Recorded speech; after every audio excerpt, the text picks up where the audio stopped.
जनता के समक्ष एक प्रश्न चिन्ह रखने को अब समय आ गया है। कारण यह है कि अगर मुखिया गांव का विकास नहीं कर रहा है तो बहुत सारा सवाल उठ जाता है। सरकार का पैसा आया, पैसा खा लिया, बहुत तरह की बातें उठती है। आधा काम किया, आधा काम छोड़ दिया। सवाल उठता है कि क्या ग्राउंड जीरो लेवल पे जाकर के आप देखें, कभी मुखिया से भी समझें कि आखिर उनकी समस्या क्या है, क्यों नहीं वो काम पूरा हुआ, आखिर कहाँ समस्या आ गई जिसकी वजह से आज की डेट में जो है गांव में विकास रुका हुआ है। 15वीं वित्त आयोग से जो फंडिंग होना था वो मात्र 50% ही हुआ। अब 50% होने के बाद अगर 100% काम पूरा हो तो कैसे।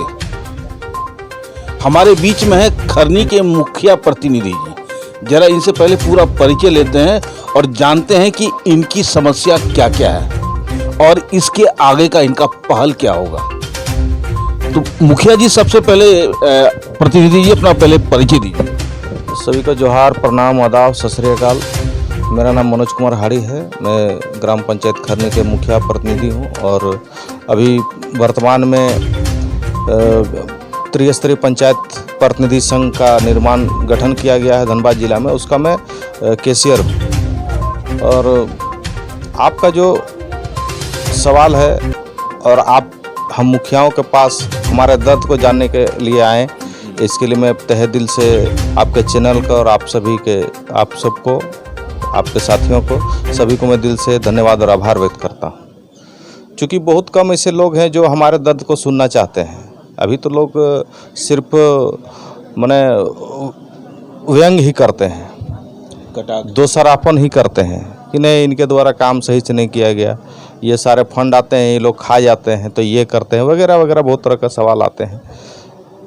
लेकिन आपने एक बहुत ही अच्छा ये मुहिम छेड़ा है कि हम लोगों का दर्द को आपने जनता को के बीच ले जाने का जो आपने प्रयास किया, इसके लिए मैं पुनः आपको धन्यवाद देता हूं। और एक ही बात कहना चाहूँगा कि आज जिस कसौटी पर हम लोग हैं, बहुत ही माने अद्भुत, और क्या कहें कि हम लोग उस पायदान में खड़ा है जहां से हम लोग कुछ कर ही नहीं पा रहे हैं, ना आगे बढ़ पा रहे हैं, ना पीछे हट पा रहे हैं।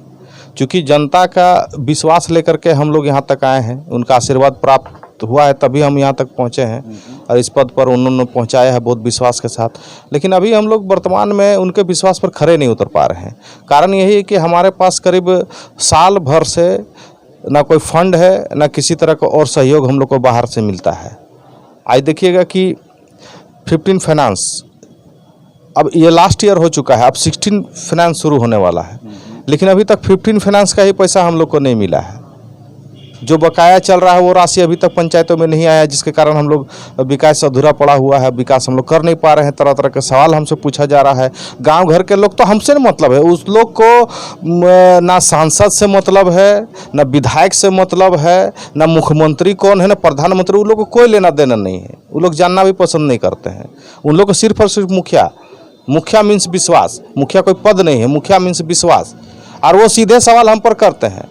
उनका यही कहना है कि क्या, खोरठा में थोड़ा सा बोल दे रहे हैं, एकदम बोलिए। उन लोगों का कहना है कि तोरा जीता के भेजलिए, तो कहाँ सान भी तो जान, हम नहीं होते नहीं जाने प्रधानमंत्री और मुख्यमंत्री, तो की करबे तो बूझ। तो कहीं न कहीं उन लोग का विश्वास ये बोल रहा है। उन लोग एक विश्वास से हम लोग को प्रतिनिधि बना करके भेजा है और ये विश्वास को हमारे सरकारें हम लोग को पूरा नहीं होने देती है। इसमें दो तरह का फंड आता है, एक केंद्रीय सरकार और एक राज्य सरकार। तो अटकन कहाँ हुआ, अटका कहाँ पे है? देखिए, मुझे जहाँ तक जानकारी है कि हमारे यहाँ जो फंड आती है वो सेंट्रल से ही आती है। राज्य सरकार का कोई भी फंड यहाँ पर नहीं। आप मनरेगा बोलिए वो भी सेंट्रल का है, 15 फाइनेंस बोलिए वो भी सेंट्रल का है। हाँ, भाया झारखंड सरकार थ्रू आती है। तो अभी विगत दिनों हम लोगों ने कहा ना कि प्रतिनिधि संघ बनाए हैं, जिसका अध्यक्ष माननीय हमारे शारदा सिंह जी हैं, जो हमारे जिला परिषद के अध्यक्ष भी हैं, चेयरमैन हैं। तो उन्हीं को हम लोग इस पंचायत प्रतिनिधि संघ का त्रिस्तरीय उनका अध्यक्ष बनाए हैं। तो उन्हीं का नेतृत्व हम लोग विगत दिनों हमारे झारखंड सरकार के माननीय मंत्री दीपिका पांडे से भी मिले हैं। उनका कहना था कि अभी तक फंड हम लोग को 15 फाइनेंस का अभी तक झारखंड सरकार को दिया नहीं गया है। इस बाबत उन्होंने बोला है कि हम लोग 1 सप्ताह के अंदर हम सेंट्रल से भी बात करेंगे, लेकिन उसके बाद अभी तक कोई सूचना नहीं है कि कहाँ तक क्या बात हुई है नहीं हुई, अभी तक कोई किस तरह का सूचना हम लोग को प्राप्त नहीं है। तो अगर हम लोगों ने भी उनको कहा है कि मैडम अगर आप को अगर दिक्कत हो रहा है वहाँ से सेंट्रल से फंड लेने में, हम लोग पूरा झारखंड के लोग जितने प्रतिनिधि हैं, पंचायत प्रतिनिधि त्रिस्तरीय, हम लोग जंतर मंतर भी जाएंगे। हम लोग वहाँ भी जा कर के हम लोग अपने मांग को हक अधिकार के मांग को रखेंगे वहाँ जनता को। तो ये भी हम लोगों ने उनसे कहा है। अब उनके तरफ से अभी किस तरह का बात हम लोग के सामने नहीं आया है। अगर वो बोलेंगे कि नहीं सरकार अभी भी नहीं दे रही है सेंट्रल सरकार, तो फिर हम लोग उसका अब नया कदम बढ़ाएंगे और रणनीति के तहत हम लोग दिल्ली कुछ करेंगे।